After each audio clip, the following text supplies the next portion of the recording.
স্বাগত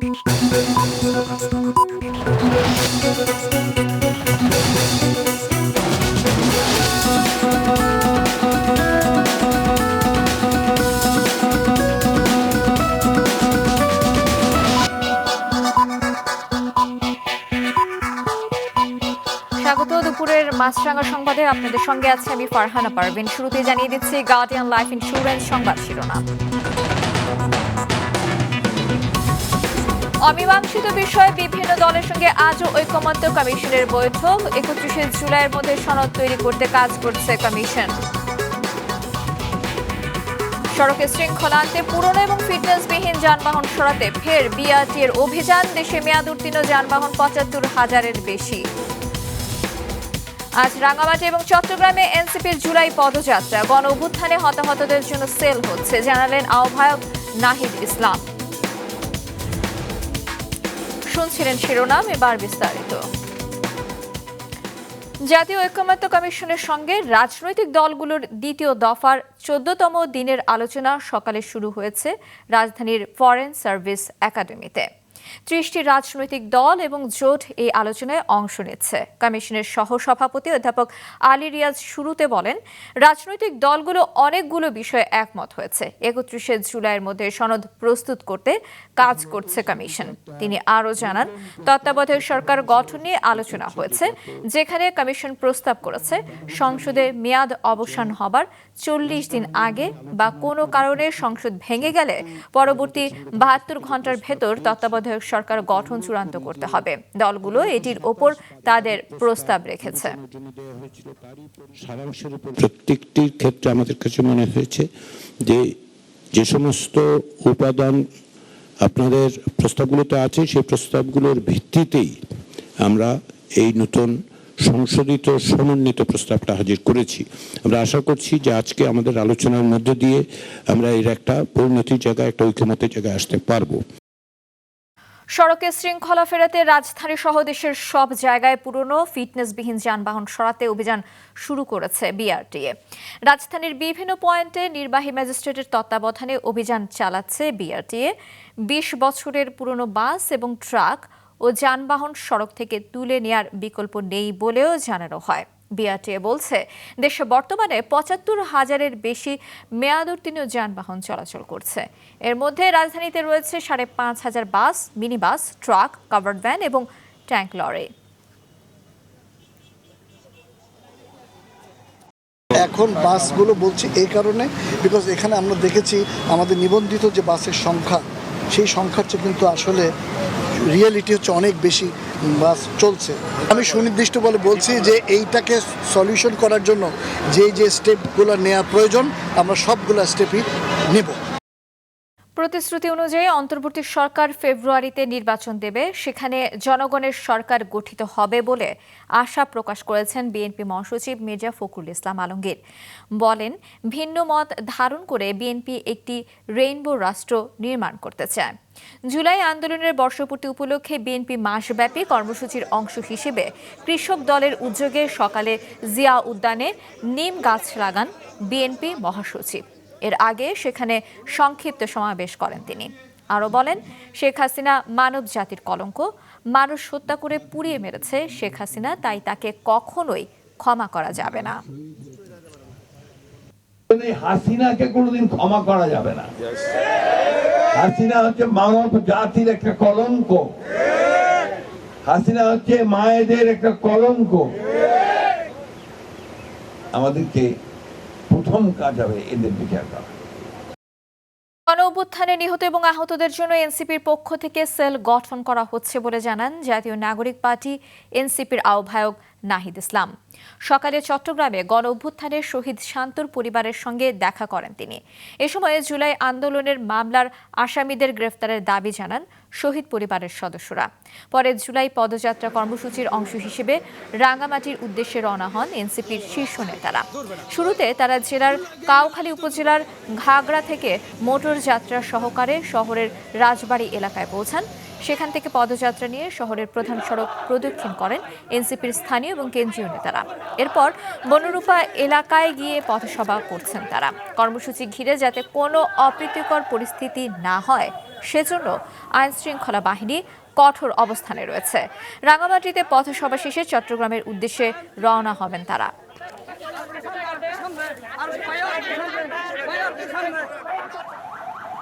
আমাদের জায়গা থেকে আমরা বিভিন্ন উদ্যোগ নেওয়ার ক্ষেত্রে প্রেশারাইজ করছি সর্বোচ্চভাবে, কিন্তু দেখা গেছে সরকারের উদ্যোগগুলা মাঠ পর্যায়ে পর্যন্ত পৌঁছায় নাই বা পৌঁছাইতে দেরি করতেছে, বা সেইখানে অনেক ধরনের ঝামেলা আসলে হয়, কারণ এখনও প্রশাসনের বিভিন্ন জায়গায় আসলে স্বৈরাচারের দোসররা আছে, এবং ফলে শহীদ পরিবাররা যেই সম্মান পাওয়ার কথা সেইটা আসলে বিভিন্ন জায়গায় আমরা শুনি অভিযোগগুলো। নিবন্ধন পেতে প্রয়োজনীয় নথি জমা দিতে দ্বিতীয় দফায় এনসিপি সহ ৮৩টি দলকে চিঠি পাঠানো শুরু করেছে নির্বাচন কমিশন। আগামী সংসদ নির্বাচনের আগে নতুন দল নিবন্ধনের লক্ষ্যে গত ১০ মার্চ গণবিজ্ঞপ্তি জারি করে নির্বাচন কমিশন। ১৪৪টি দল আবেদন জমা দেয়। সেগুলো যাচাই বাছাই দেয়া যায় কোনো দলই নিবন্ধনের পূর্ণ শর্ত পূরণ করতে পারেনি। প্রয়োজনীয় নথি জমা দিতে প্রথম দফায় গত বৃহস্পতিবার ৬১ দলকে এবং দ্বিতীয় দফায় আজ অবশিষ্ট ৮৩টি দলকে চিঠি পাঠানো হচ্ছে। আগামী ১৫ কার্যদিবসের মধ্যে দলগুলোকে তথ্য দিতে বলেছে কমিশন।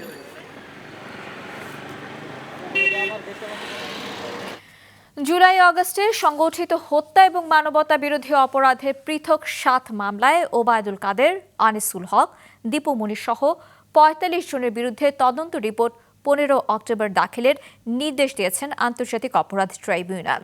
সাবেক আইজিপি চৌধুরী আবদুল্লাহ আল মামুন সহ পুলিশের শীর্ষ কর্মকর্তাদের তদন্ত ৫ অক্টোবরের মধ্যে শেষ করার নির্দেশ দেওয়া হয়েছে। সকালে জুলাই অভ্যুত্থানে মানবতা বিরোধী অপরাধের ৭ মামলায় একযোগে ৩৯ আসামিকে ট্রাইব্যুনালে আনা হয়।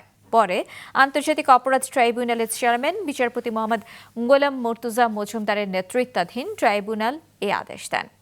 এর আগে কারাগার থেকে প্রিজন ভ্যানে করে তাদের আন্তর্জাতিক অপরাধ ট্রাইব্যুনালে আনা হয়।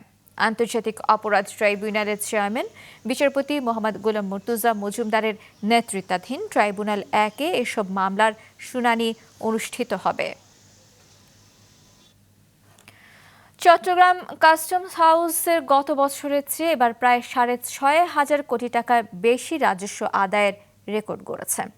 আন্দোলন সহ নানা কারণে জাতীয় রাজস্ব বোর্ডে অস্থিরতা চললেও বর্তমানে স্বাভাবিক গতিতে এবং জনস্বার্থকে প্রাধান্য দিয়ে কাজ চলছে বলে জানান কাস্টমস কর্মকর্তারা।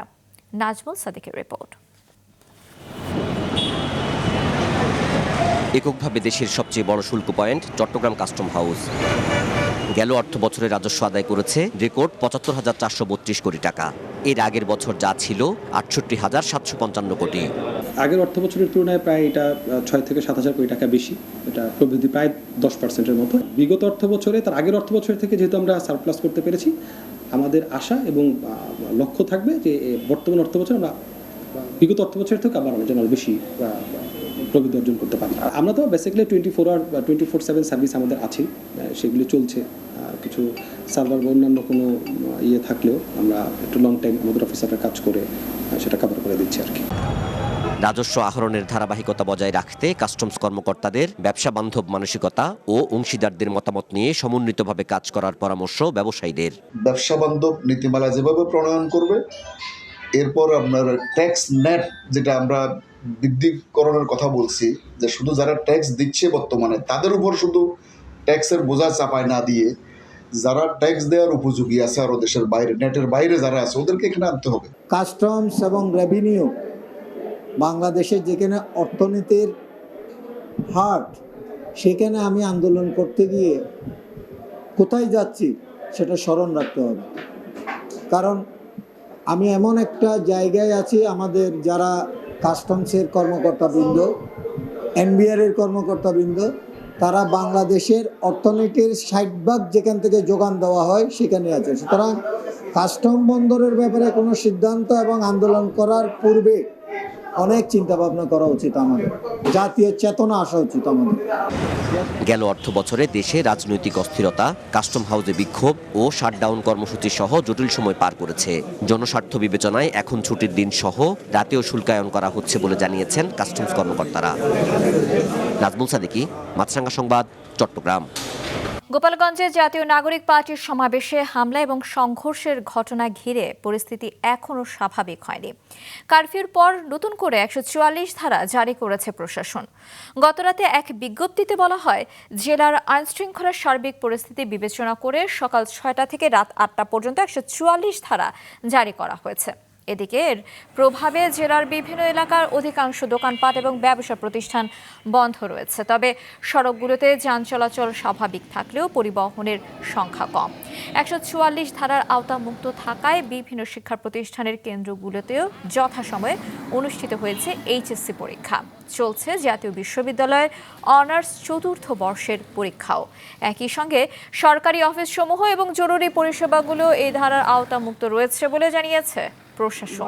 আমি অসুস্থ হয়ে গেছি, কিন্তু অনার্স ফাইনাল ইয়ারের পরীক্ষা যেহেতু অসুস্থতা নিয়ে এই পরীক্ষা দিতে আসছি, কিন্তু আতঙ্ক ভিতরে এখনো কাজ করছে। পরীক্ষা দিতে এসে গ্রেপ্তারের ভয়ে আমরা আতঙ্কিত আছি। কোনো মানুষই ভালোভাবে ঘরে শুইতে পারতেছে না, যে অন্যায় করেছে সেও পারতেছে না, যারা অন্যায় করে নাই তারাও পারতেছে না। জনগণ সাধারণ মানুষ যাতে শান্তি পায়, সবাই এই কাজটা করলে ভালো হয়। নদীর তীব্র স্রোতের কারণে লক্ষ্মীপুরের রামগতি বয়ারচর ব্রিজের এবাটমেন্ট অংশের পিলার চরের নিচের মাটি ধসে গেছে। দেবে গেছে সংযোগ সড়কের মাটিও। ঝুঁকি নিয়ে চলাচল করছে যানবাহন। যে কোনো মুহূর্তে ঘটতে পারে বড় ধরনের দুর্ঘটনা। লক্ষ্মীপুর রিপোর্টার শাকির মোহাম্মদ রাসেলের পাঠানো তথ্য এবং ছবিতে ডেস্ক রিপোর্ট। তীব্র স্রোতে সরে গেছে ব্রিজের এক পাশের অ্যাবাটমেন্ট অংশের পিলারের গোড়ার মাটি। দেবে গেছে সংযোগ সড়কের মাটিও। কাঠ, বাঁশ আর টিন দিয়ে চেষ্টা চলছে কোনো রকমে আটকে রাখার। এ অবস্থা লক্ষ্মীপুরের রামগতি বয়ারচর ব্রিজের। চরগাজী ইউনিয়নে ভুলুয়া নদীর উপর নির্মিত ব্রিজটি রামগতির সাথে সংযুক্ত করেছে নোয়াখালীকে। এই ব্রিজ দিয়ে প্রতিদিন বিভিন্ন যানবাহন সহ হাজার হাজার মানুষ যাতায়াত করে। ব্রিজ ও সংযোগ সড়কের পিচ উঠে তৈরি হয়েছে ছোট বড় গর্ত। যানবাহন চলাচল ঝুঁকিপূর্ণ হয়ে উঠেছে ওই পথে। যে কোনো মুহূর্তে ঘটতে পারে বড় দুর্ঘটনা। কানারের নিচের মাটিগুলো সরে যাওয়ার কারণে সেতুটি যে কোনো মুহূর্তে বিচ্ছিন্ন হয়ে যেতে পারে। বিচ্ছিন্ন হয়ে গেলে রামগতি টু বয়স্তর এবং হাতিয়ার যে লোকগুলা দৈনন্দিন যে নোয়াখালীতে লক্ষ্মীপুরে যাওয়া আসা করে তাদের যোগাযোগ বিচ্ছিন্ন হয়ে যাবে এবং তারা খুব জনদুর্ভোগে পড়বে। জাগিয়ে গেছে, যার জন্য পানিটা সোজাসুজি বেরোতে পারে না। ব্রিজটা খুবই ঝুঁকিপূর্ণ হয়ে গেছে। এখানে অনেক অটো আছে, হুন্ডা আছে, প্রায় দুর্ঘটনা ঘটে। আমাদের ব্রিজের দক্ষিণ মাথায় আমরা ব্রিজ হইলো 20 ফুট ভিতরে, নদী হইলো 20 ফুট বাইরে। তাহলে আমরা কত বড় ঝুঁকিপূর্ণতে আছি। আমরা বারবারে মানববন্ধন করছি, আরও 2বার মানববন্ধন করছি। সরকার পতন হওয়ার পরে 5 আগস্টের পর আমরা মানববন্ধন করছিলাম। তখন আমরা জোর দাবি জানাইছি যে আমাদের শর্টটা যেন খনন করে দেওয়া হয়। এ প্রসঙ্গে রামগতি উপজেলা নির্বাহী কর্মকর্তা জানান, ডুবোচরের কারণে নদীর গতিপথ পরিবর্তন হয়ে মূল স্রোতধারা কিছুটা দক্ষিণে বাজারের দিকে সরে গেছে। এর ফলে ভাঙন দেখা দিয়েছে সেখানে। যদি দক্ষিণ পাশের অ্যাপ্রোচ বরাবর বা সংযোগ সড়ক বরাবর জরুরি প্রতিরক্ষা ব্যবস্থা না নেওয়া হয়, আমরা আশঙ্কা করছি যে সামনে যে বর্ষা মৌসুম, এখানে ভাঙনটা আরো তীব্র হবে এবং আমাদের এই ব্রিজটিকে আমরা হয়তো রক্ষা করতে পারবো না। এরই মধ্যে বিলীন হয়ে গেছে বাজার অংশের প্রায় 300 মিটার। এর প্রভাব পড়েছে পাশের বয়ারচর ব্রিজটির উপর। এছাড়াও হুমকির মুখে সংযোগ সড়ক ও বাজার সহ আশেপাশের বিভিন্ন স্থাপনা। ভাঙন প্রতিরোধে আমরা একাধিকবার সেখানে গিয়েছি এবং আমরা আমাদের জেলা প্রশাসনকে অবহিত করেছি। আমাদের জেলা প্রশাসক স্যার এখানে একাধিকবার পানি উন্নয়ন বোর্ড এবং যে সড়ক বিভাগ, সড়ক স্থানীয় সরকার প্রকৌশল অধিদপ্তর LGD ওইখানকার কর্মকর্তাদের পাঠিয়েছেন। ছোট ছোট বাঁধ দেওয়া হয়েছে বিধায় এখান দিয়ে পানি প্রবাহিত হতে পারছে না এবং সিলটেশনও হয়েছে। এই জন্য ভুলুয়া নদী দ্রুতই খনন করা প্রয়োজন। আপনি যেটা বলছিলেন ব্রিজের আশেপাশে ছোট ছোট ডুবোচর আছে, এটার জন্য আমরা স্টাডি প্রপোজাল দিয়েছে। স্টাডি রিকমেন্ডেশন প্রেক্ষিতে টোটাল ভুলুয়া নদী খনন করা হবে। কোনো অজুহাত নয়, ভাঙন প্রতিরোধ করে দ্রুত ব্রিজ ও সংযোগ সড়ক সংস্কারের দাবি ওই পথে চলাচলকারীদের। মাছরাঙা নিউজ ডেস্ক। দেশের বিভিন্ন জেলায় প্রতিদিনই নতুন করে ডেঙ্গু রোগী শনাক্ত হচ্ছে। গেল 24 ঘন্টায় বরগুনার বিভিন্ন হাসপাতালে ডেঙ্গু রোগী ভর্তি হয়েছেন ৭৩ জন। কুমিল্লায় ৩১৫ জনের নমুনা পরীক্ষা করে ডেঙ্গু শনাক্ত হয়েছে ৬৬ জনের। নতুন করে ৩৩ জন ডেঙ্গু রোগী ভর্তি হয়েছেন চাঁপাইনবাবগঞ্জ জেলা হাসপাতালে। তাদের একজনকে রাজশাহী মেডিকেল কলেজ হাসপাতালে স্থানান্তর করা হয়েছে। মানিকগঞ্জে নতুন করে ৪ জনের ডেঙ্গু পজিটিভ হওয়ায় জেলায় এ পর্যন্ত ১৯৯ জন ডেঙ্গু রোগী শনাক্ত হলো। যশোরের বিভিন্ন হাসপাতালে এখন ডেঙ্গু আক্রান্ত রোগী চিকিৎসাধীন রয়েছেন ৩২ জন। খুলনায় দেশি মদ খেয়ে ৫ জনের মৃত্যুর ঘটনায় মদ প্রস্তুতকারক এবং বিক্রেতাকে আটক করেছে পুলিশ। শনিবার গভীর রাতে নগরীর রায়ের মহল এলাকার মালেক সড়কের বাড়ি থেকে শেখ মোসলেম আলী নামের ওই ব্যক্তিকে আটক করা হয়। মোসলেম এলাকায় হোমিও চিকিৎসক হিসেবে পরিচিত। পুলিশ জানায়, আড়ংঘাটা থানার পূর্ব বিল পাবলা মদিনা নগর এলাকার একটি ঘেরে বসে কয়েকজন মদ পান করে অসুস্থ হয়ে পড়লে তাদের খুলনা মেডিকেল কলেজ হাসপাতাল সহ বিভিন্ন হাসপাতালে ভর্তি করা হয়। শুক্রবার রাতে তাদের একজন এবং শনিবার আরও ৪ জন মারা যান। রাতে অভিযান চালিয়ে অভিযুক্ত মদ বিক্রেতাকে আটক করা হয়। আন্তর্জাতিক প্রসঙ্গ, গাজা উপত্যকায় ইসরায়েলের হামলায় শনিবার আরও ১১৬ জন নিহত হয়েছেন, আহত হয়েছেন অনেকে।